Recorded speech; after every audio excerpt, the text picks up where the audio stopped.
நான் சொன்ன கேள்வியதான் அங்க வாக்கு மூலமா அங்கெல்லாம் போயிட்டு இருக்கு பாலகா.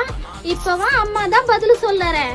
நான் எடுத்த சொன்ன வீடியோவை இப்ப நீயே அனுப்பிச்சு விடு. ஆத்தா இங்கதான் இருக்கேன், இந்த வீட்டுல இந்த தாய் கூட தான் இருக்கிறேன், புரிஞ்சதா? அவனுக்கு பணம் கொடுக்கறேன்னு சொன்னது வாக்கு, உண்மை. கொடுத்தது பணம். இப்படி கொடுத்து விட்டேன் பாலகா, இப்படி வாங்கி இப்படி கொடுத்துட்டேன் அந்த பிள்ளை கிட்ட. அவனை கூப்பிடு, அவன் உண்மையா இல்லையான்னு அவனை ஏத்துக்குவான். ஆத்தா சொன்னா வாக்கு, பணம் கொடுக்கறேன்னு சொல்லி இன்னைக்கு கொடுத்துட்ட, கை நிறைய நான் வச்சிருக்கேன் பணம் அப்படின்னு அந்த பிள்ளையும் ஒப்புக்கொள்ளுவான், புரிஞ்சதா? இங்க யார் வேஷம் போடுறாங்களோ அவங்கள ஆத்தா அடிக்க போற, சவப்பட்டியில படுக்க போறாங்க. அத புரியாம பைத்தியக்காரங்க பேசிக்கிட்டு இருக்காங்களா? பேசட்டும். ஆத்தா யார வச்சு யார் விளையாடுறாங்கன்னு அப்ப புரியும் பாலகா.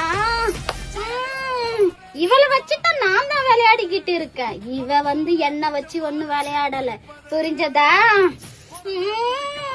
என் திரிசூலத்தை காலாக போறான். பலியே அவன் தான், அது தெரியாம போட்டுட்டான் பொய்யான வாக்கு. இப்ப அடிக்கிறான் ஆத்தா அவன் வாக்குக்கு வாய் மொழி. போடு உப்பு வாயில.